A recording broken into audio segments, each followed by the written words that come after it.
Okay, guys, on today's episode, we're going to be doing part 2 of the RUT Stories podcast. And I'm going to call Keith and Ben. They're hunting together today, so start with them. And then I'm going to try to get to Hayden and Greg as well. No promises on Greg, though. I'm going to be honest with you guys. Greg is one of these guys where I'll text him and say, hey, you got time for podcast segment today? And it may be a full day or even a couple of days before I hear from him. So if I can't get it recorded in time, we're just going to have to revisit that thought at a later date. So this is part 2. If you didn't listen to part 1, go check it out. We are really just talking about some of the best rut hunts that we've ever had. And kind of the nice thing about the podcast channel here with the videos is that we can show you guys a lot of footage from those hunts. So that's something we're excited about. And one thing that I wanted to say before we get started is we've got tons of new merchandise on the channel, or on the website, I guess. So this is an example of that. We collaborated with Ryan Kirby. He's a wildlife artist. I did a podcast with him on this channel. It was a lot of fun. Really enjoyed that one. It's fun getting to know more about Ryan and how he got into wildlife art. So we have a bunch of t-shirts and hoodies and stuff that have his designs on there. And then we've also got a bunch of hats. And these are just some of the hats that we have on the website. I like this one. This will be good for like duck hunting, but also setting up in cattails or really anything that calls for a little bit of a lighter color. This is more of a casual wear hat. I'm excited about that one. I've already filmed Jake shoot a buck, a muley buck with this one, so it's already got a little bit of good luck on it, I think. These old Bottomlands, good option. More of a casual wear one too. It's got the buck on there. And then this old style camo, which is super cool. But there's a bunch more to choose from. If you guys want to save some money, you can use the code ZACH, or you can use any of our names for that matter. When you go to checkout in that promo code space, you can type my name or anybody else's in the group. ZACH though, if you want to get me some bonus points. But also have a bunch of cool stuff that I'm really excited about. I've been wearing the fleece vest and the fleece long sleeve. Awesome layers. I've worn a Cabela's fleece vest for, really since about the time we started THP. And I've always loved that thing, but now that we have our own version of it, I'm really excited about it. I like that one better too because it's a little bit stretchier. It's soft. It's really, really quiet, and that's kind of what I like about fleece. We also have a puffy jacket, which I've also worn tons of puffy jackets over the last, handful of years here from various brands. Worn a lot of the First Light ones, but we just came out with our own puffy jacket, so pretty excited about that as well. Love the thing. Really, feel like it's probably it is the warmest one that I've ever worn. No kidding, it's really built well, and it also sheds water really well. So I wouldn't necessarily say this is a waterproof puffy jacket, but it definitely repels water more than other ones that I've had. So hopefully you guys aren't just totally annoyed by my little plug here, but if you guys, end up buying something, that's awesome. We really appreciate it. It helps us keep doing things like the video podcast or going on the deer tour and traveling around hunting, making videos. So from the bottom of our hearts, appreciate the support, and thanks for sticking with us, since the beginning. So with that being said, let's get this podcast rolling. That's sick. Was that Jacob or was that Whitney? Tell me, I guess when you guys think of rut, the whole idea of this is to talk about like awesome rut hunting stories. And I know that, over the years we've had a lot of really awesome ones together, but I think Ben, the one that Keith and I were at least talking about that I think you should probably just lead with is the hunt that you had over at my family farm. On my piece of permission? That I allowed you to hunt on? No, just kidding. It's on my grandpa's property. I think that would be a good one to tell. Yeah, that was freaking sweet. Self-filmed too. It was impressive. I was thinking of that morning a couple mornings ago because I'm pretty sure. Is today the anniversary? I think Logan and I. No, November 9th. Yeah, I'm not even trying on the 9th. Yeah. 9th is your day. Yeah. The 1st was my other day, and it went by. So then, I just won't even try for a few days.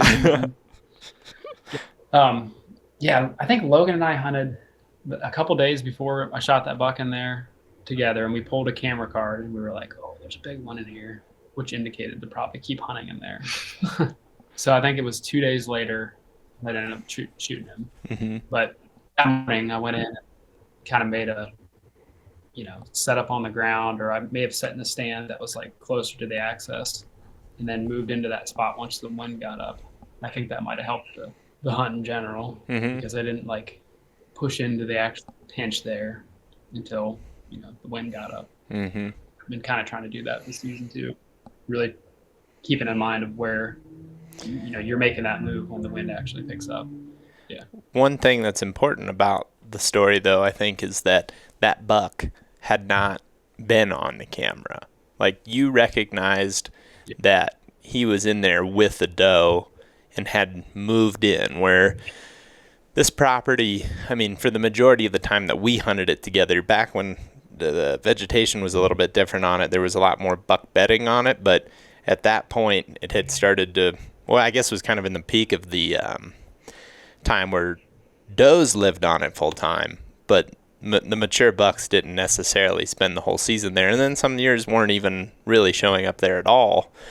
And I think that recognizing that buck was in there locked down with the doe is also one of the most important moves of that hunt, is the fact that you just recognize that when, like you said, you pulled the camera with Logan, which for those listening is my brother, Logan. And yeah, when you guys saw that, I remember you sending pictures and being like, well, he's here, he's in here. And that was pretty exciting. And I remember I was actually in a stand with Warb that whole hunt, that whole day, and we're texting back and forth. But anyway, proceed with your story.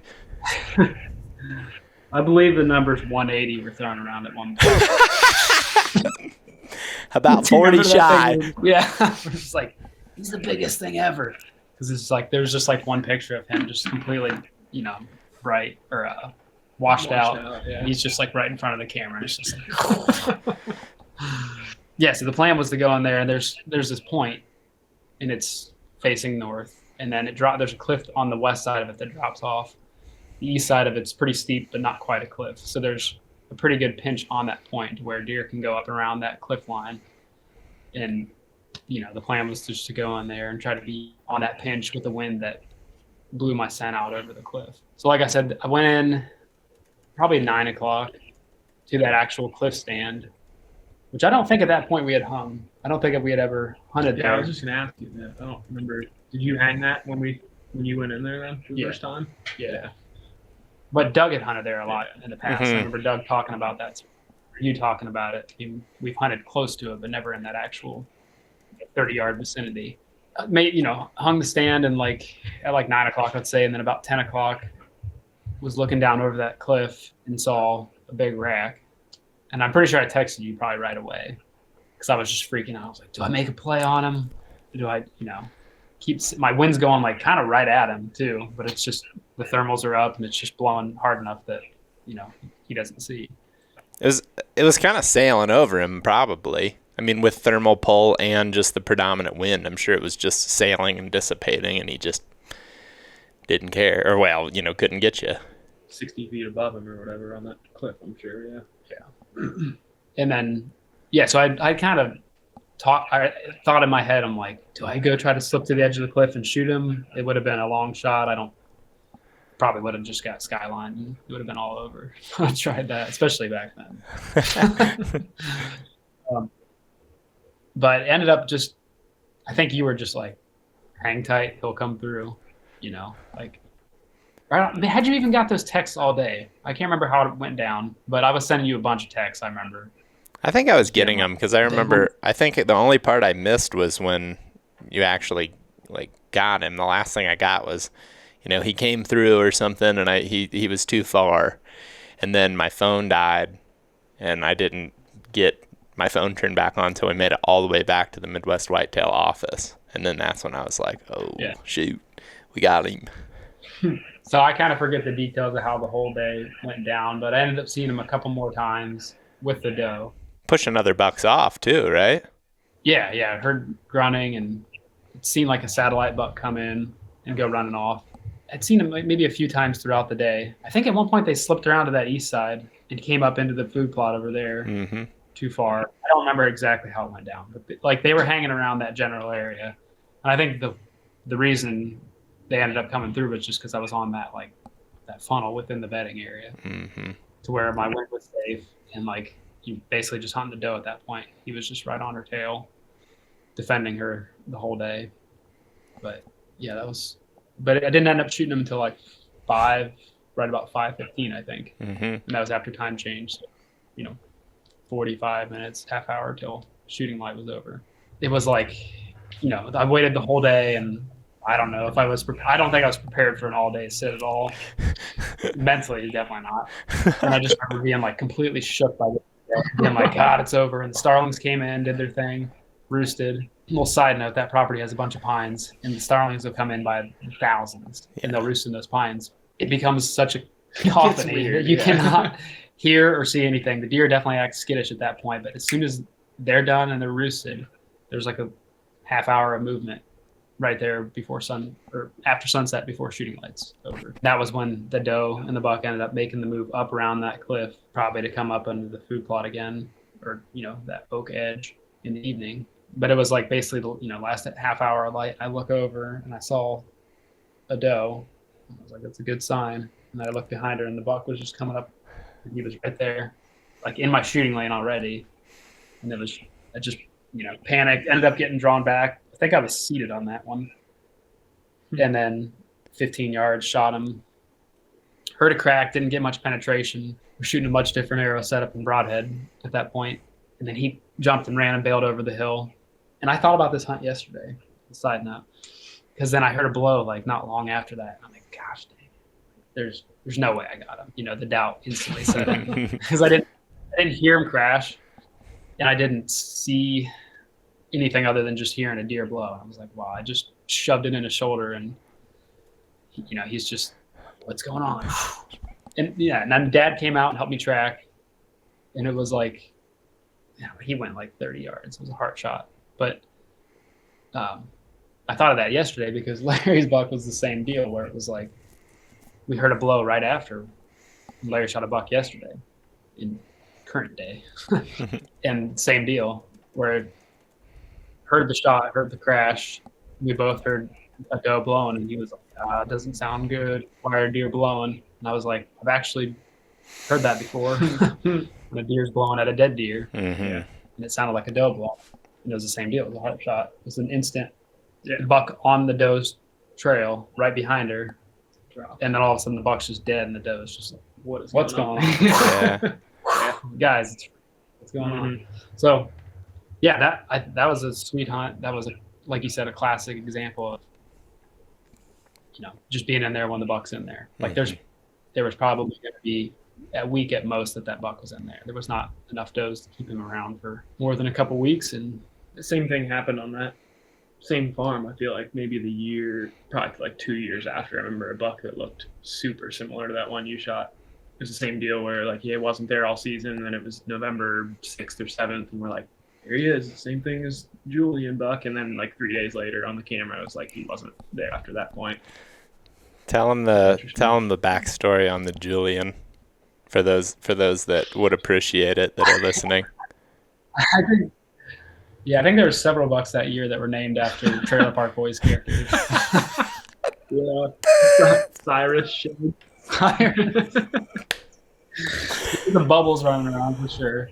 And then Ricky was the one that Ricky was the one that I was just talking about. We called that one Ricky because we had the other Trailer Park Boys guys. I'm still rattling the Cyrus. Yeah, I was gonna say Cyrus sheds are those rattling antlers with the Luco tape on them. Yes, great rattling antlers. Oh yeah, I'll be honest.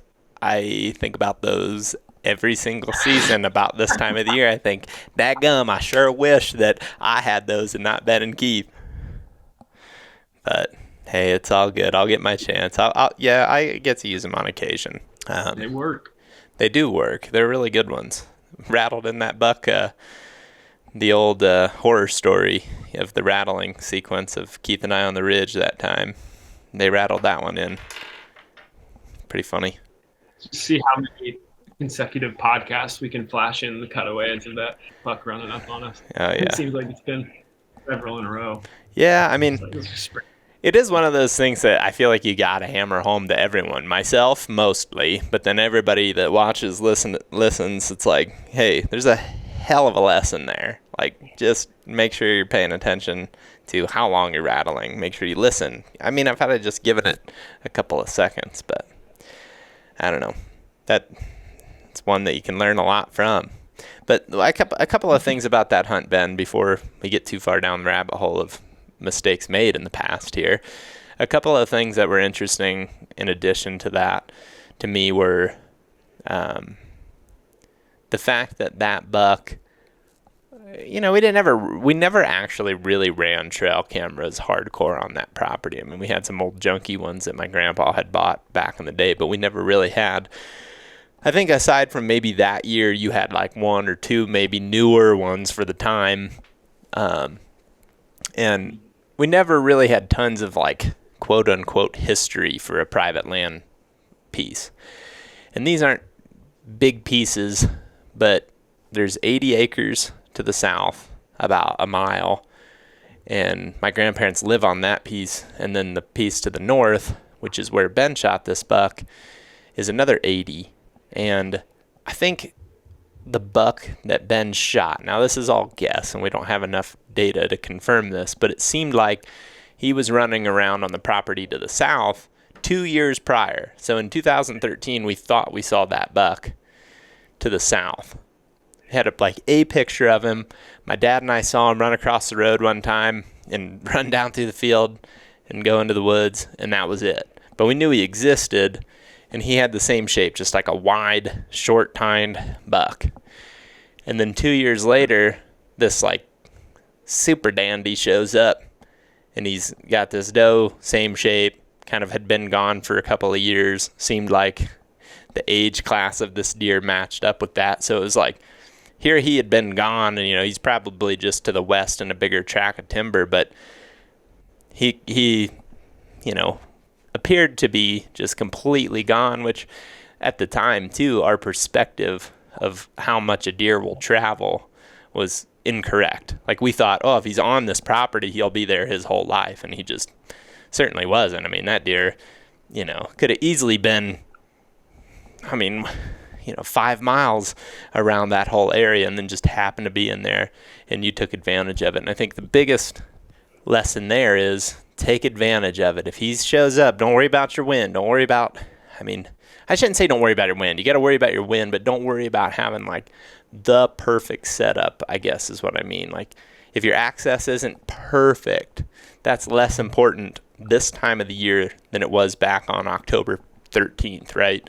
Like if he's got a hot doe in there, he's letting his guard down a good bit. Take advantage of it and get in there, and don't wait around for tomorrow or next weekend, because by next weekend he's probably moved on. And I think that, yeah, it's just an awesome example of like taking advantage of the situation. And then there was another thing that I was going to say about it. That pinch, I guess this is what's cool, is we had kind of had a moment that off season where we were like, wait, my dad, Doug, he's always talked about this spot. And he missed that big buck there one time. Like he thought, I remember him telling me the story the day it happened. He hunted that pinch a lot back in the day, and he missed like what I think probably was a really big one based off of his frustration that day. But we had a moment where we were like, wait, Doug always used to hunt this. And then we kind of admitted to ourselves where it's like, Doug actually does know more than what we do. We should probably just trust this spot. And then we got to looking at it, and there was just an unbelievable pinch by this rock, to the point where, I don't know, tell me if you guys think differently, but it's almost like it pinches down to like the body size of us or a deer, right? It's like, yeah, it's like the size of a doorway. It's crazy. Yeah. What's that? So 20 wide. Yeah. 20 wide. Oh, that deer had to have been 21, 22, man. Oh, that's true. Just a good point. The neighbor, I think hunts there now, right? Mm-hmm. Your third cousin or whatever, twice removed. I think he shot a big one last year out of that. Yeah, like a bigger one, maybe. It's definitely. I moved in there on a hot doe. Yeah, it's definitely a killer spot, and I just think that when you look at that property, that's kind of a focal point. Like everything has to go around that cliff. It's just a straight up bluff. Like it's, I don't know how many feet it drops off there. I mean, at least 30, 40, right? Yeah, probably. It's enough to stop a deer from going over it. Mm-hmm. Yeah. Pretty cool. And I feel like that, I guess one last thing that I was going to bring up too is the fact that there was other indicators too that buck was in there. Like if you take away the cell camera, the cell camera? It wasn't a cell camera. If you take away the junky old trail camera that you were running, if you take away those pictures, there was indicators like you saw the other little buck harassing him, and then ultimately you saw him too. But I also remember that day there was that younger buck that you guys saw back there quite a bit that was traveling around, and I remember you saw him cruising and he went right past you. And it's like those, when you look at a rut big picture, when you have a big buck locked down with the doe, you'll hear us talk about satellite bucks a lot. And satellite bucks can simply mean more bucks cruising around throughout the day.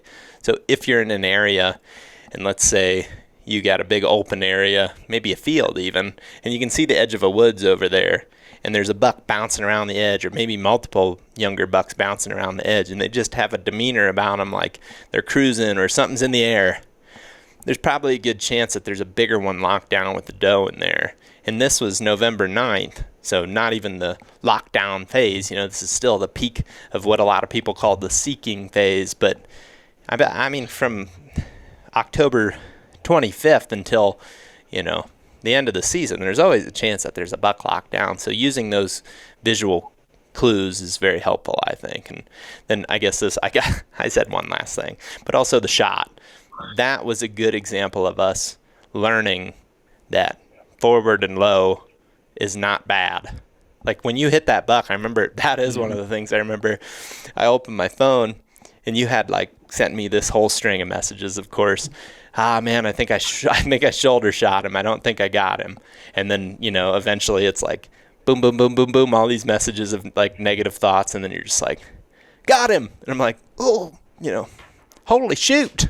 You know, that was a great example of us learning that you can hit a buck low and forward and it be better than hitting him, you know, low and back or you know what I mean, just back in general or center, or whatever. Like it was just that was a good learning point. I think that was another important thing. But anyway. One more thing on that hunt. Go ahead, Ben. I would like to hear it actually. I don't want to. Something that I'm trying to think about right now. It's like, what is it, the 3rd of November? Mm-hmm. Yep. So similar thing to Mom and Dad's property here where we're at. A lot of does in there, a lot of small bucks throughout the year, but like the big ones move in. It's like they come up from deeper into the, away from roads and things. It seems like they come up for a hot doe and they hang around for a few days and then they bounce to the next doe or they just leave. But there's sign that pops up at that time that you can't really differentiate like in postseason scouting when that sign was laid down. But like when you see that rub that's like this, it's just shredded and it's like, that's last night. And I remember seeing that the day that he was in there that I shot him. Actually, when Logan and I were hunting in there, we were, you know, so he had just moved in and all of a sudden it's like, there are way bigger rubs in here than there were. Their scrapes are, you know, just trashed. And there's like, if I was looking at tracks at that point, there was big tracks. It's like that should be the sign, like even without a camera, it's like somebody different 6 points down all year is moved in. Yeah. Like as soon as you see that, it's like keep hunting, keep the foot on the gas here because there's I like that. Stinking. Yeah. I like that, man. I really do, because I feel like I can look back on experiences that I've had in different states that I left that too, and it's like, I remember one time, I think it might have been with you, Ben. Maybe it was with Dylan. I can't remember, but we went into a spot and we got down in this deep creek bottom. And we found this giant scrape and all these little saplings were rubbed, but they were all rubbed like really tall up on the tree. And we proceeded to go somewhere else and hunt. And I just look back on like that one and I'm like, yeah, you probably should have put a little bit of time into something like that, because there probably was one in there locked down with the doe. And we ultimately found that trip, but like, and that's why that's right there. But I think that had we just been more patient in that location, it would have been a good sign. I mean, there's just so many examples of that over the years, but you get to tricking yourself sometimes when you hunt an area all the time that you're like, oh, I'm going to go do the same old thing I've always done. But what's cool about that is you found the sign, you knew that there was a big one in there with the picture, and then you adjusted and got into the right spot and did something different to kill that buck. And it's just all around a cool story, and like one of my favorite bucks to stare at on the wall. Beautiful. Keith, you got any good stories, bud? I don't know if you've ever been hunting before with all the little experience you've got. Yeah. Let me think. Actually, hold on. I gotta pee real bad. Can you wait? All right. Keith? Yeah. So I guess the one that I had texted you about and is the other one that you mentioned in your day on November 1st, 2020, 3 years ago now. Wow. Time will slip away. Yeah. So that year I had shot a buck in early October and didn't have a tag and was just kind of like did a lot more just running around on park ground and stuff like that around where I live at, and just to like see bucks and stuff in like high quantities of deer moving around. And by park, I guess for those that don't know exactly what you mean, just like areas that you can't hunt but are like public access, like hiking areas and stuff like that. Yeah. So there were like a few times in the like late part of October where I was just taking my camera and running out and just trying to see bucks doing cool stuff and still get the experience of that. And there was a weekend I was running down to hunt with everybody and was going to film someone. And on my way driving to Ben's place, I just stopped at a random spot. Had never. You texted me that day. You're like, is there anywhere that I should go? And I was like, man, we're probably never going to check that spot out unless it's something like what you're doing. Cause like, we're never going to just take the risk to go in there. And that's exactly how that went down. So I just parked on an access and went straight up this point. There wasn't any like obvious trail or anything. I just went up this point and started walking. I was going to cover ground, and we had a bunch of wind moving in the next day. We knew it was going to be like a good day to still hunt and cover ground. So I just wanted to like find a spot and find some sign maybe just to feel confident in the morning. And just started working on this point pretty close to the road. And I think I started seeing a couple like rubs and stuff and just like seemed like a decent spot, and was working towards this saddle. Probably only had like an hour left of light on that day. This was Halloween, and like was working towards that saddle, and I looked up at one point and just saw like a pretty nice buck just working parallel with me right down the ridge, 60, 70 yards away, something like that. And I just got down by a tree and let him pass and smelled the thermals dropping down. I could smell him when he walked past me. He like went straight up through that saddle. And as soon as he went through there, I just backed out and got back, met with everyone, was like, oh, someone want to shoot a buck tomorrow? Like, go right into the spot, just getting like real cocky. You know what you need. Yeah, someday. Yeah, if you're the one that's got the tag filled already, you might as well boost your buddy's confidence at that point. And you were doing that. Yeah. So we woke up the next morning. Someone's car was on fire in the parking lot. That's right. You remember that? Oh yeah. There's a weird shortage on someone's lights, and then we walked outside and there was a car with flame coming out of it. And that was just the cool part of that morning. And buddy Brad went out there and dumped a bunch of water on it. So Ben and I went into that same spot, and it was whipping wind right off the bat in the morning. And we got out there kind of late, like right at first light anyways. Just went right up the point and bumped a doe pretty quickly.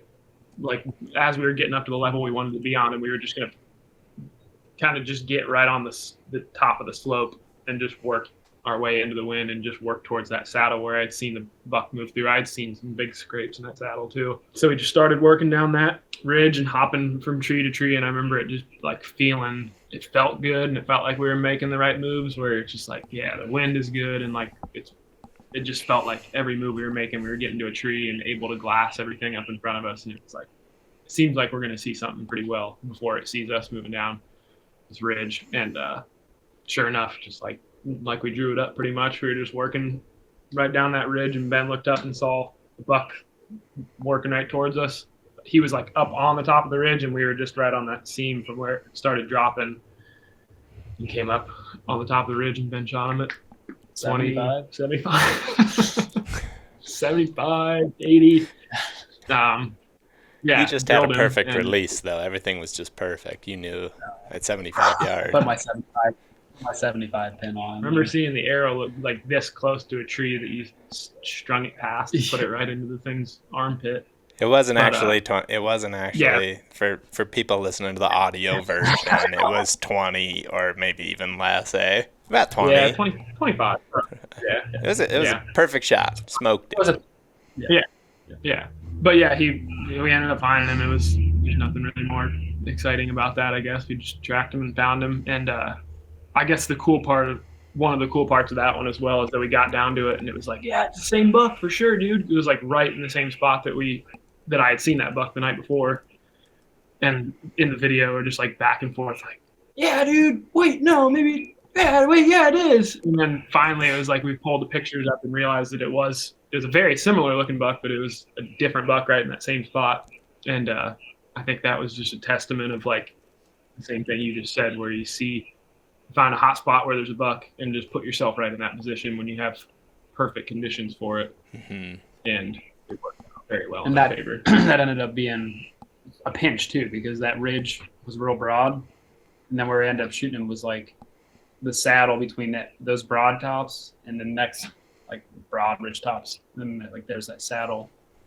We basically shot him coming up out of that saddle. Mm-hmm. Yeah. So it was like that was on that ridge line. That was that pinch. Mm-hmm. And yeah, we were just on the buck trail that went through that. That was a dream. I haven't really had a November hunt condition wise like that for a while. Mm-hmm. Like since then, as far as just being able to creep through the timber with 25 mile an hour sustained like today right now. Yeah. Oh yeah. It's actually windy here but too. It was like it is. But yeah, that's my story. I think that a couple of things that I would like to, reiterate would be conditions. Recognizing that was great, and we've hit that enough now. But the other part of that I like is doing something different. Again, just, the fact that you had filled your tag and you were the one that was overly confident was not a bad thing, because you went into a new area and had a clean slate, fresh mind. We didn't have any past experiences there that were, fogging our judgment of what, the right move in that area was. You guys just went in and hunted it the way that felt natural. And then, a couple of years after that, reflecting on it really helped create the idea that we need to spend more time on the side hill. That's a really good example of hunting lower. And I don't necessarily want to say like we're hunting low. I'm just talking like putting the wind in your favor and then coming across the side hill. And if you want to learn a little bit more about that, the Indiana muzzleloader video from last year is where we kind of explained that theory a little bit more. And there's just been a handful of examples in big hilly timber, whether it be mountains or hills, whatever you want to call them, where you look back and you're like, oh man, that side hill really makes sense, because if you can get the wind correct, coming in at that angle, you have so much more additional cover because you're never on the bottom and you're never on the top getting skylined. If you're on the bottom, they have a good chance of seeing you, just because a lot of times the bottoms are open or they're laying up high looking down and they just have the high ground on you. But if you're on the side hill, if you were to go to where that buck was and look back down at where you guys are, he's really obvious to see for you guys, but you guys would blend in so well. You can tell he has no idea you guys are there. That buck died having no idea what happened. And that's pretty sweet. Yeah. The fact that you guys, and it appears that you guys are just willy-nilly walking through the woods and at times. I know you weren't, but there's some really cool clips that Keith took of Ben sliding up to a tree, popping up, and like you guys said, just glassing, using your glass even in the timber. Pretty dang cool. And the fact that you guys, took advantage of that situation and condition is, pretty incredible. And I think that that's one of my favorite hunts to go back and watch as well, just because it was unique and maybe even a little life-threatening at times with that wind blowing the way it was, but really worked out. Hey, it was life-threatening, but for the deer, not y'all. It was. Pretty awesome. Well, with that, I guess you guys better get back to game planning for your hunt, and I'm going to try to get Hayden on the line. Maybe Greg. I told everybody, Keith, in the intro, that there's a chance that we just may not catch up with Greg on this part 2 either. So maybe he's getting an experience of his own right now. I really do hope he is. He sent me some pictures yesterday. He's in on them. So that's good. And then Jake and I are going to go back bow hunting again, headed out today. So we'll be bow hunting again tomorrow. And then what else is... State. What's that? I said what state? Oh, I can't remember. I guess, yeah, thank y'all for your time. Thank y'all for your stories. Good luck to you out there. Keep me updated because I'll probably just be, thinking about hunting while I'm driving. So keep me updated. Thank you. We're rolling. We got Hayden on the line in the warehouse, in warehouse, THP warehouse headquarters. And I was just telling Hayden we're packing to go on the bow hunt. We're also recording podcast segments, and we're also boiling a deer skull. So it's kind of a spread out operation here at the Zach and Whitney home. But yeah, that's what our status is. You got Crystal back here making so much noise. Crystal. Yeah, she's packing some orders, getting stuff shipped out. Awesome. Wave, Crystal. Give him a wave. And we got Scout, our warehouse dog, on the couch taking a snooze. I heard that Scout likes to rip up some boxes yesterday. Something I learned. Oh, she hates boxes. Well, actually probably loves them, but it's pretty impressive how quick she can tear a box up. So what rut stories do you have for us today that you're excited about telling? Maybe you're not excited. Maybe you're just like, I got Zach, two. you're just, I'm so tired of talking to you, dude. But No, we just started, so I'm not tired yet. I got 2 stories to talk about today. One's back to my college days, and then the other one's from last year. Keith and I's hunt together in Missouri. Those are the 2 that stuck out the most to me. There's also the one from Jake and I last year too, but I'm sure that's been talked about quite a bit. So talk about some other stuff that happened around this time of year and years past. And last year, my hunt with Keith was one of my most memorable ones on public land. This first one I'll talk about was on private land and just talk about how that all came to be. But a couple cool ones, I think. That year, I guess, well, the year before that, but that was like my introduction to filming. Because I went to college at Winona State and played on the baseball team there. And one of the strength and conditioning interns, his name's Logan Marum. He also is a big deer hunter and became friends with him through talking about deer hunting and whatnot. And him and his dad and their family they have property in Buffalo County, which is right across the river from Winona and pretty well-known deer hunting county. And the first time I ever got to hunt there, I was going up to northern Wisconsin to hunt with my dad and my uncle, and just swung through there to check out their bunkhouse and kind of see the place. And when I was getting ready to leave, Logan's dad, Ted, just says to me, "All right, don't shoot anything small," and gave me the green light to go out and hunt there that night, which was pretty nice of them to allow me to hunt out there. Not anything I was expecting or asking for, but they invited me to hunt out there with them, and continued to allow me back for the next couple of years that I was going to college out there. So super appreciative to them to letting me in on their little slice of heaven they have in Buffalo County. But because I was hunting out there and everything I had experienced up to that point had been just northern Wisconsin, big woods, see a deer over a weekend, you're doing pretty good. So it was a brand new experience for me. And I decided, well, if I got these limitations on the bucks I can shoot, which I wouldn't even hesitate about up where I'm used to hunting, I might as well get a video camera and start filming some of this stuff. So that was the first time I had a video camera along with me and had some pretty cool experiences. But I think it was the second or third year out there that I eventually ended up harvesting my first mature buck. And it was around this time of year. I think it was late October. Might have been into the beginning of November, so a little bit before this time. But right at the beginning of rut, seems like that October 26th and on is when I've seen like that first doe comes into heat, and bucks are all over that first doe, and that was exactly what happened. A couple days before that, actually, I was back at school, and Logan was up there hunting, and he had the biggest buck on the farm come by at 10 yards chip shot, and he was drawn back on it. When he went to release the arrow, his bow blew up on him, and obviously didn't get the deer, and his arrow just kind of fell in front, but his bow blew up on him, didn't end up shooting that deer. But then the next night, he ended up killing a really nice buck out of that same spot. So I went up that night, helped him recover that buck, and then hunted out there the following day. And there was one other buck. There was one buck on the farm that Ted did not want getting shot. Was a giant 3-year-old with just massive brow tines, probably like 11, 12-inch brow tines. And of course, that was the first deer that came by me that day at 10 yards and just stood there following the doe. Him and a couple other young bucks just came straight by me, and got some good video of him coming by. And that was my first real experience with passing a deer like that. It was a tough thing to do, but I knew like they're gracious enough to let me hunt out there. I'm going to follow their rules and not shoot anything that they don't want getting shot. But it was an awesome experience.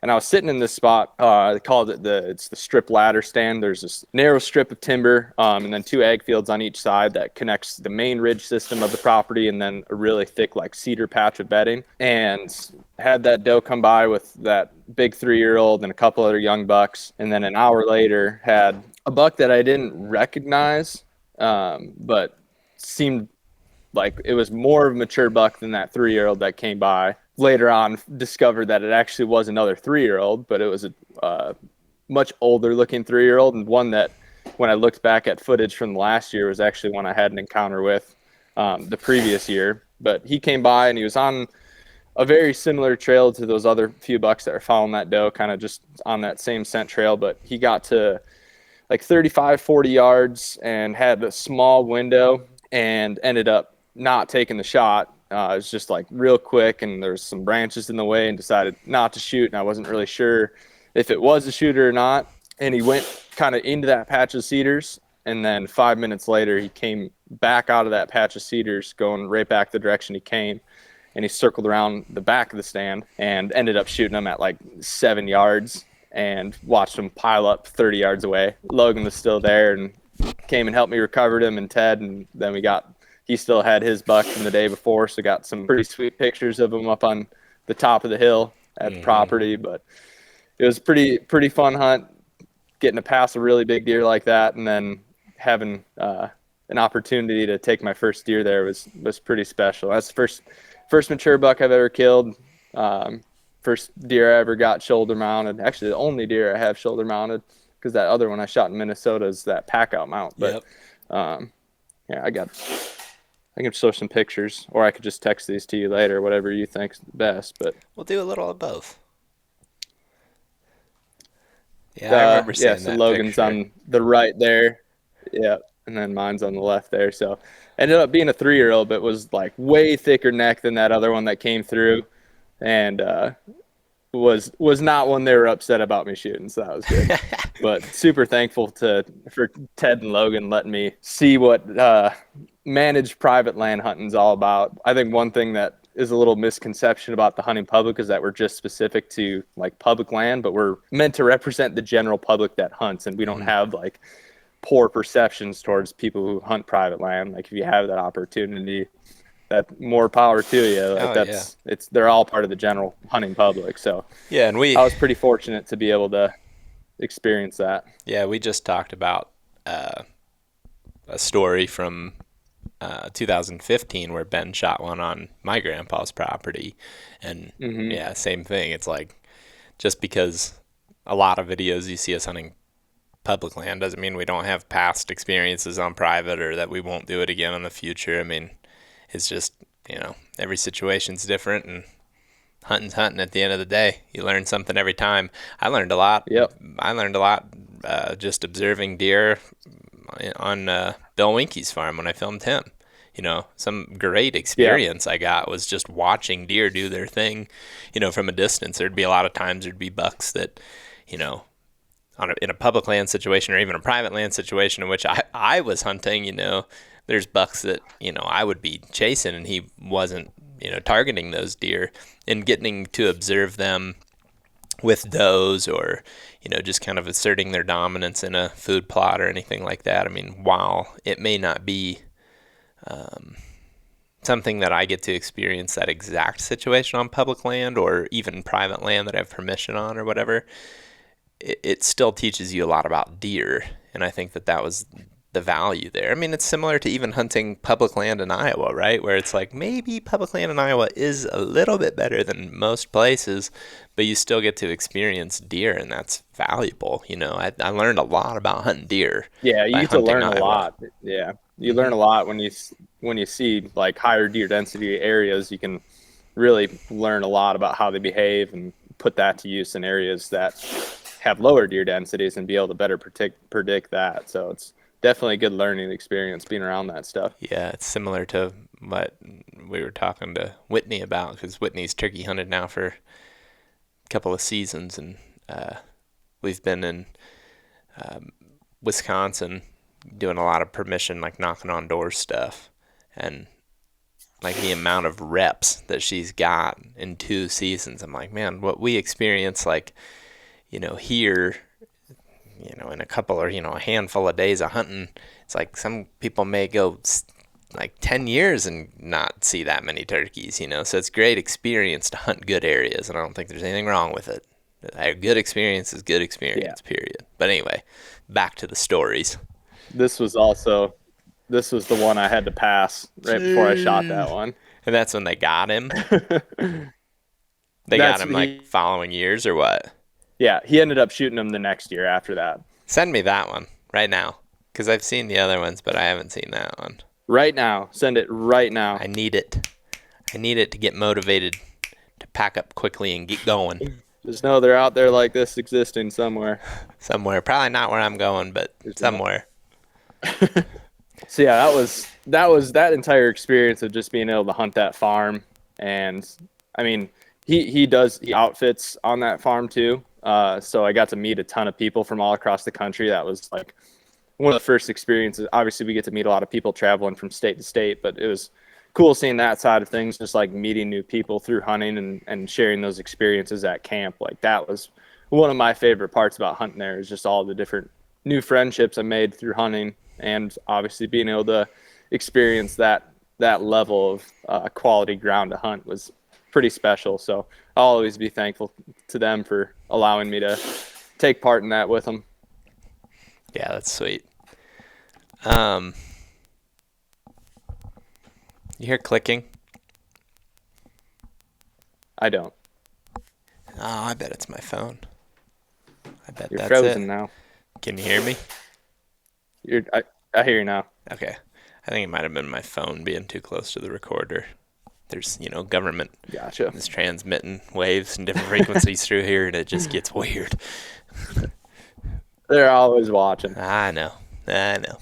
All right. What other stories you got? Yeah, so the next one I want to talk about was my hunting experience in Missouri last year. And Keith ended up joining me on this hunt. But the day before Keith got there, I guess I'll take a step back. I had hunted this area since the beginning of season. I went out there with my dad and ended up getting real close. There was another hunter out there that killed a giant deer about 100 yards from where my dad and I were set up that night. Hunted the same place, and there was one specific area that I had like seen from map scouting that just seemed like a pretty good hole that they'd start stacking up in once pressure started increasing. But I was waiting to dive in there until later in the season. That was probably about this time of year. I ended up going in there and set up probably 100 yards from where I thought the main bedding area was, and was able to observe like some taller or some shorter brush than the actual bedding area, and just wanted to kind of observe for the night before Keith got there. And of course ended up seeing 2 really big bucks and almost got a shot at one of them that night. But there was one like specific gap in this brush that they were going through Both of those bucks went straight through that gap and almost had the second one that came through. He was following a doe, and then she ended up just going just out of range. Like they were probably 40, 45 yards from me, just as light faded. And I don't know if the wind swirled on me briefly or he just caught me moving up in the tree or something like that. But he hung up and froze there for probably 10 to 15 minutes until it was completely out of light and then eased off. But the next day, Keith and I went back into that same bedding area and tried to just still hunt our way through it. And the wind was pretty finicky all day. Like it was kind of set up. There was like one main draw, and the bedding area was on the west facing slope of that draw. And we were trying to like just still hunt. It would have been a crosswind, so it was an easterly wind, which would have set up well for them to be bedded there. But no matter which side of that ditch we tried to go down, the wind like was always blowing towards that bedding area. We tried to approach it from the north, and it was blowing into the bedding area. We looped all the way around, tried to come back at it from the south. Same thing. It was just sucking right back up into that bedding area, which was kind of odd seeing the wind act like that. Like you'd think it would be consistent down that draw, but it makes sense why they're bedding there, because no matter where you came from, the wind was just going right back up into there. But we ended up looping back around and coming in from the north. And by that point, the day winds picked up a little bit, and it was a little more consistent, but still not a great wind. And we just were easing into that bedding area and making setups every 50 to 75 yards or so and rattling and trying to call one out of there. And then eventually had two hunters come by us with tree stands on their back and just went straight into the middle of the bedding area and tried like waving at them, getting to come over and talk to us, but they just like kind of acknowledged us and continued on, didn't have a conversation, which frustrated me a little bit because like obviously it's public land, like you have every right to go in there, but when you see another hunter, it's probably a good idea to go talk to them and figure out what everybody's doing so you don't step on each other's toes. But we got a little more aggressive after that and kind of pushed through that bedding area, and sure enough found multiple fresh beds, green rubs, like they were definitely in there. But at that point, after we got aggressive in there and those other guys came through it, they had vacated that bedding area, and we tried to bounce around the property and the pressure was just super high. So we decided to make an audible and go to a place that we had hunted in previous years, just to try to get away from the pressure. And sure enough, that the place we went to had far less people at it. Spent that first evening there driving around and saw some small bucks and does. And a lot of the area was flooded, so we just spent the next day kind of going into some areas where there wasn't as much water in. And again, found some young deer, some decent sign, but nothing that really jumped off the page at us. And then that evening dove into a spot, which was quite a hike to get in there. I think it was like 2 miles from the truck that we had walk in, and all of a sudden just found an explosion of sign, like nothing like I've ever seen before. There was so many scrapes, like probably 20 to 30 scrapes, rubs everywhere, and super fresh sign. So called that. We made a ground setup, didn't see anything that evening, and then went back in there the next morning for a setup. And this hunt is on the channel too. It's like posted around middle November last year, and made a setup right around that concentration of sign. There was two rivers that kind of pinched down, and there was probably 75-yard wide gap between like a smaller river and a bigger river, and a really thick patch of cover, and that's where a majority of those scrapes were. And we had built a little ground blind the night before, so I had a perfect ground set up. And about an hour after light, Keith tells me, he says, "Oh, it's a buck coming." For some reason, I didn't believe him. I was like, "You serious?"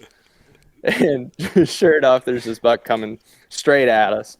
And when I first saw him, I was like, "Oh yeah, that's a shooter for sure." And then he starts getting closer and closer. And at this point, he's probably like 45, 50 yards. And I told Keith, I was like, I don't think I'm going to shoot him. So then we went through the little rodeo trying to pass the camera back and forth. He had his bow with him too. And Keith goes, "I'll shoot you." Yeah, I will shoot that deer. Yeah. So we scrambled to switch cameraman and shooter. And my expectations that year were much higher than they probably should have been. Because if that buck had walked by me this year, I definitely would have shot him. But the year before, I had shot a pretty nice buck in Missouri, and I was holding out for a real big one. And a couple days before seeing those two giants, I was kind of set on killing a really big one. Mm-hmm. But the buck ends up coming by just perfect, like 10 yards, stop broadside. And Keith was behind me to my back left shoulder, and he had to try to draw real awkwardly and ended up spooking that buck when he got drawn, and it would have had to like shoot over my left shoulder, which is all sorts of messed up. But ended up spooking that buck and sat there for another 3 hours or so. And about midday, decided to just push further into this bottom, which was a lot of like big cottonwoods and open bottom with these thick pockets kind of scattered throughout them. Mm-hmm. So did a similar thing to what we did a couple days before, where we're just kind of easing in close to those thicker pockets and then making calling setups. And we weren't like running into nearly as much sign as we were in that little pinch point. But here and there we'd find some fresh scrapes and rubs. So we're just trying to pull in out of one of those thick patches of cover. And about hour and a half of daylight left, Keith ends up spotting a buck pushed up right against this the smaller slough that was behind us in that original setup. We were getting pretty close back to that same point we were in the morning, and there's a smaller slough with probably like a 10-yard buffer of really thick cover. And Keith got eyes on a buck moving through there, and we kind of just set up at the nearest available cover, which wasn't very much cover, like some smaller trees and some branches, but not great cover. And just giant 10-pointers pushed this smaller buck off. And that smaller buck ended up looping around us and got downwind of us and just lightly spooked off. But then that bigger buck just eased back into that 10-yard buffer of cover up against that slough. And assuming that it was around that time of year where they've got does locked down and they push them up against some type of edge or some strange terrain piece or areas that you typically wouldn't find bucks. But that time of year, it just seems like they try to separate them from other deer and push them up towards places that they're going to be isolated. So he kind of went into that thick patch, and we crawled up within, we probably got 25, 30 yards from where we last saw him go in, and got a decent hide, but made a couple calling sequences throughout the night and never saw him come out of there again. But on the way out, we did see another, either it was the same buck, which he was probably like 3/4 of a mile from where we last saw him, or another really big buck. I think it was the same buck that ended up pushing that doe across that slough and then was working off into a bigger patch of ground. But yeah, it was just a couple of really close calls that day where we weren't quite able to get it done. Over those 3-day stretch, I mean, saw numerous really big bucks, but just couldn't quite close the deal. But it was a couple of really interesting things. Just finding that much sign in a concentrated area was a really, really interesting experience. And then getting that close is my most memorable hunts from last year, besides those ones with Jake that we had in Iowa. Those stand out. But so what are your biggest like takeaways? I mean, I know you mentioned the sign, but like maybe elaborate on that a little bit more, and like what that meant to you guys in that moment, and just, I guess, expanding on that just a little bit, because I think that that's something that we could all hear more, experiences about, and just like more of that, like, okay, this is what I saw, this is what we ended up seeing, like animal wise, because of it. I guess this is the sign we saw, this is the animals that we saw. Yeah, I mean, we had found like smaller little pockets of sign, but when we came across that spot, it was just one that just jumped out in your face, where anyone would see that and just go, there's multiple bucks in here. I think that was probably one of the main reasons I ended up passing that smaller buck initially, because with the amount of sign that was in there, I knew there had to be more bucks, and more than likely a much bigger one than that in there. So I think that was my biggest takeaway, was like believing that because of that amount of sign, there was more bucks in there and a bigger one, and then kind of sticking to that and making that decision to pass it. And then ended up seeing that bigger buck. But I think a lot of that sign was created like a week prior to when we got in there, and around the time where they weren't locked down with does. And then after when we were there, they were pushing them towards those more isolated areas away from that more obvious funnel to get them away from deer. Because if he would have had a doe locked down in that thick patch right by that pinch point, there's going to be numerous deer that are going past there. And he's going to have to challenge them for that doe, where he took that doe and moved her away from where that concentration of sign is. So I think like around that middle November time of year, like look for those really strong pockets of sign, and then maybe try to look at a map or scout your way in further and try to say like, okay, there's a lot of deer concentrated around this specific area. Where are those like off the wall spots that they can take a doe to just kind of separate them from the rest of the deer. Yeah, I think that's always been something that when I look back and think of like the very best spots, there's always that high concentration of sign that you like that's your starting point. And then once you find that, you just kind of hang loose and start being a little bit more patient. And I think that it's so hard to explain it, because you say it's like anybody would be like, whoa, that's worth noting. But in the moment, you'll battle yourself, especially if it's a place you've hunted a lot. And this is something that we kind of talked about on the last segment with Ben and Keith, is like, if you've hunted there, you have these like preconceived ideas of what's supposed to happen or where the good spot is. And here's an example of a rut mistake that I think I made a couple of years ago with Roy. So I was hunting an area that I had been hunting. You've hunted in there before. But I was in my head, I had this idea that we were going to go to a specific spot where we had rattled that buck in and not got him the year before. You remember that hunt? Keith was actually just kind of making fun of me for bringing that up so often, and here I am doing it again in the same recording. But we were going to that spot, like we were dead, looking back on it, too dead set on that. And on the way in, we were trying to loop, kind of make a big loop in to where we wouldn't disturb that much, and, thought we were avoiding potential bedding areas. And what ended up happening is we got into this very tight funnel where several ridges came together. And up above it, there was two big bowls. So in this type of hill country, when I say a bowl, there's always kind of a bowl, and then there's a point, a finger ridge, and then in between that and the next finger ridge there's another bowl. So there's two bowls and two finger ridges off the main ridge. And at the base of that there was this giant scrape, man, like one that just it bothers me that I just ignored it, because it was huge. And the whole walk in, we hadn't hardly seen a lick of fresh sign. Then all of a sudden there's this huge scrape. It's completely stamped out, and I remember how big the track was in it. And it was like, that's like this morning, that's fresh, that's worth paying attention to. And we sat there and we contemplated, and it's like, man, if a guy was going to set up on this, it would be really hard with today's wind. I don't just say you can never hunt bottoms. I would never say that, but with these conditions, it wasn't going to work. It was really windy, and it was just swirling down in there.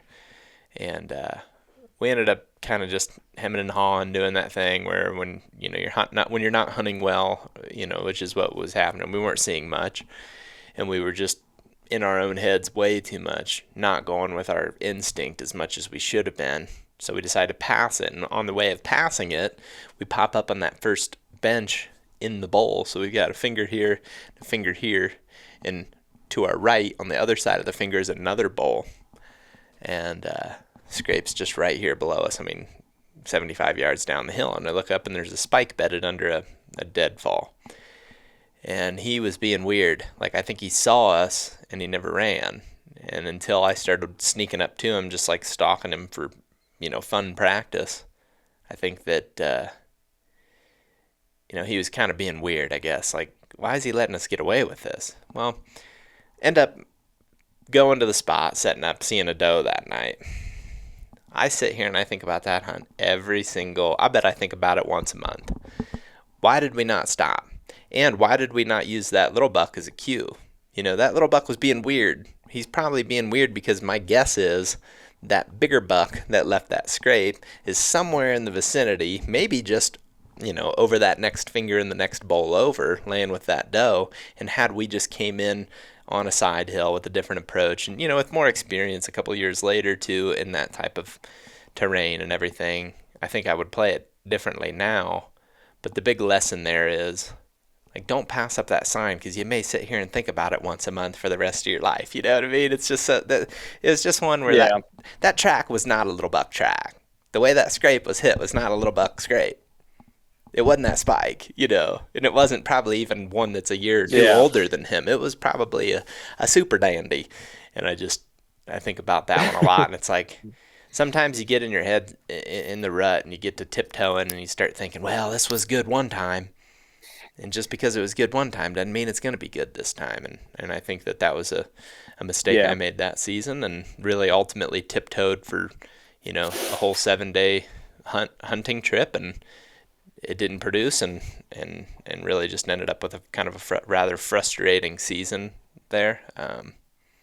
But hey, that's how you learn. I guess the reason I bring that up is because, on the other hand, if you trust it, like what you and Keith did, you end up bumping into the buck. And I just think that there's good learning points on both ends of it. Yeah, and we sat, like, we knew there could be a chance that one would come through where all that fresh sign was, which is why we, like, gave it an evening and a morning in that spot. And then when we only saw a younger buck, that's when we decided to push in further. Mm-hmm. But I also, I have the same tendencies where I lean on things that happened in past years and, like, go back to those same areas, which can be good and bad as long as you take it with a grain of salt. Mm-hmm. Like, there's that one spot in Missouri that I killed 2 bucks in a row, like, year after year. But both years, like, when I went back to that spot the second year, the sign was exactly the same as what it was that previous year when I ended up killing one there. So when I went back and saw, like, this is exactly what I saw last year, then I was more confident to stay there. So I like to take mental notes when I find good spots and see what sign looks like around that time. And then if I go back in there and if sign looks exactly the same, then I'm super confident that it's going to be just as fruitful as the year before. But if it's not looking the same as what it was before, then I know to move on for it. So I definitely like to go to those areas first and, like, check them. But if the sign doesn't look like what it does when I had success there, then move on from it. So yeah, that's a good way to put it. Yeah, people will say, like, don't take things that happened in years past and, like, keep going back to the spots. Well, yeah, I mean, if it's not looking the same as what it did that year, then yeah, move on. But if you had success in an area and the sign looks exactly the same and it's just as fresh, like, yes, feel free to give it a couple days to try it out, because there's a good chance that it's going to be just about the same. Yep. Yeah, and by people you mean me. Like, I am one of those guys that said, like, I mean, I do have a tendency to try to avoid the same areas. I think there's good and bad in that. Here's I guess a deeper look into that real quick, if you got the time for it. I think that I like to bounce to new areas, even within, a piece of public or a county or a state or whatever. I like to go to different areas because ultimately I feel like I learn more from that. But I do a lot of bouncing, but you'll see tendencies if you really dive into, like, the little series of hunts that happen in a lot of seasons. What you'll see most of the time is I'll be bouncing, I'll be here, I'll be there, and then all of a sudden it's just, like, hyper focused on one spot for, like, 3 days, and then boom, something happens. And that's almost always how these hunts end up going. But one of the things that I do on purpose is, and I really did this when I was living in Iowa, where I had, like, a home base and, like, had the same pieces of public to hunt year in and year out, because I don't really have that right now. And I may never honestly have that again. But one thing that I tried to do and will continue to try to do is, if I shoot a buck in an area, I give it at least one season, where the next season I don't go back to that at all. Mostly just because I want to force myself into a new experience. And on the other hand, I think it's really cool that you've killed 2 bucks in the same spot. Like, that's sweet. That's an experience that I don't have, and I won't have if I keep doing what I'm doing. But to your point, it's like, absolutely, if there's fresh sign in a spot, it doesn't matter if, like, hunt it again, I guess is what I'm getting at. And it is really fun. Yeah. To go into areas and be like, ooh, because I guess there are some places, like, for example, we've had success back-to-back years in areas when we've done the muzzleloader drives. Now, granted, this is not rut talk, but this is the same. It's not rut talk, but we end up seeing a lot of rut sign that time of the year. And I feel like back-to-back years, it was kind of like, ooh, it looks pretty dang good in here. And therefore, the sign matched the success. So that is an experience I've had doing that. But otherwise, bow hunting, I feel like it's not to say that it's not worth it. I just try to force myself into new situations. That way I can really, I'm trying. It's kind of torture at times, but it's kind of like I force myself into these uncomfortable, like, pull my hair out situations. That way I can just feel like I improved. Even if I fail at the end of it all, if I'm pulling my hair out and like racking my brain for new ideas, I feel like I learned something out of it versus just like kind of. And here's one other thing. When I used to hunt that property of my grandpa's, I guess this isn't something I just have done my whole life. When I hunted my grandpa's, man, I did the same thing over and over and over again. I mean, there's classic stands that, would still be the best spots there in a lot of situations, but I never switched it up, and then I got almost to where I burnt myself out on bow hunting completely. I mean, at one point I was like, man, I think I maybe ought to start just doing more fall fishing, because at the time I liked fishing a lot, and I'd had an honest conversation with Ben one season.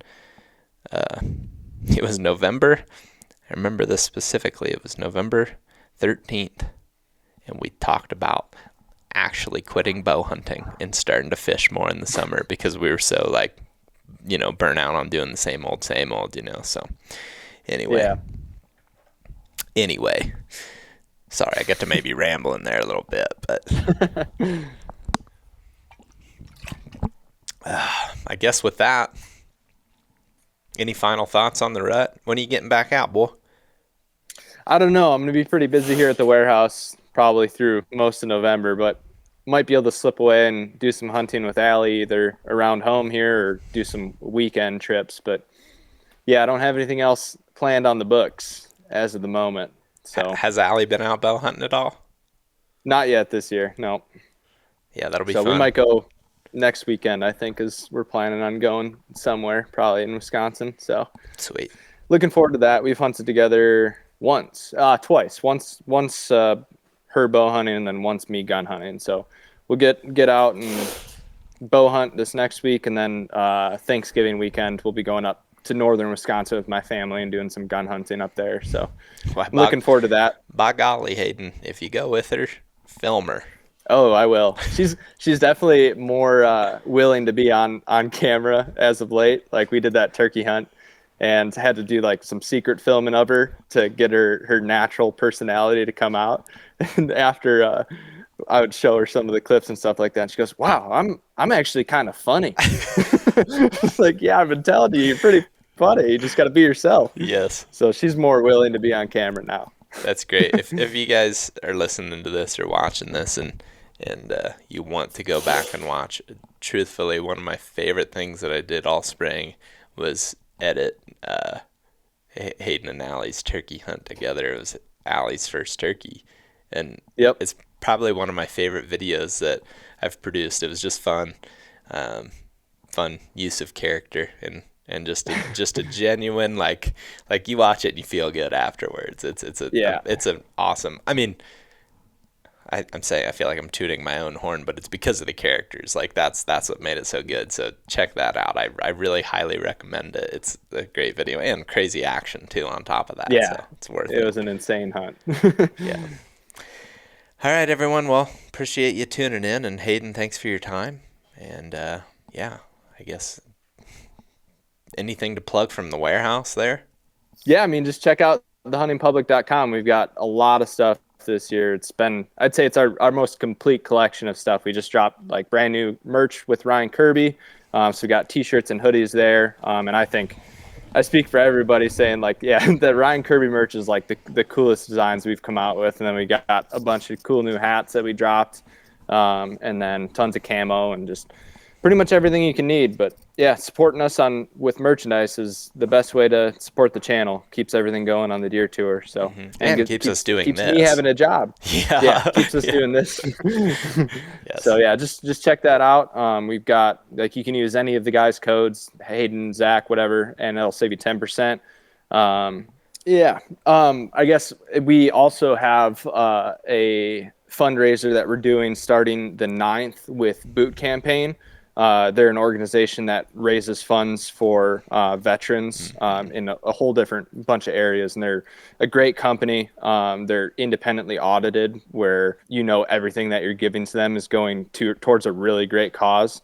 They have boots that they sell, where I believe like 90% of the boots that transaction cost goes straight towards campaigns for supporting veterans. So during the 9th through the 15th, we're going to be donating 10% of all our sales to that campaign. You can check them out as well and give a donation, but check those guys out and have some of the money you spend on merch go towards a good cause too. Yeah, that's awesome.